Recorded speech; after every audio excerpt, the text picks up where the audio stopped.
Welcome to Kenton's videos. Enjoy the video. You start by preparing the image so OCR can read it reliably.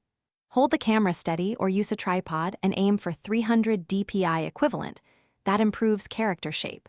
Once done, position diffuse light to avoid glare and shadows across the words. Make sure the text fills most of the frame. Crop out margins and nearby objects. Doing these steps first reduces errors and saves time later because OCR struggles with blur, low contrast, and cluttered backgrounds.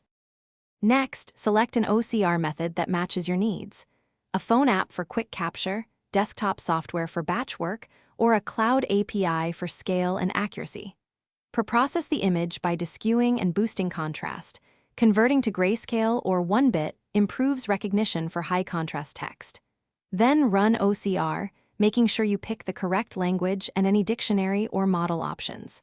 If available, enable layout analysis, so the tool preserves columns and line breaks for easier editing afterward.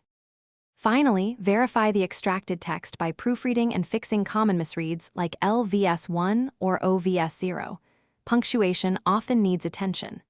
Export to the format you need: plain text for scripts, searchable PDF for archives, or Word for rich editing. If accuracy is poor, recapture the image with better lighting or resolution.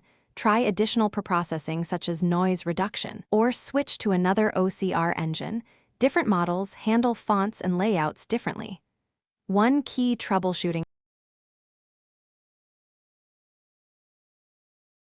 Thanks for watching. Consider subscribing if we helped you.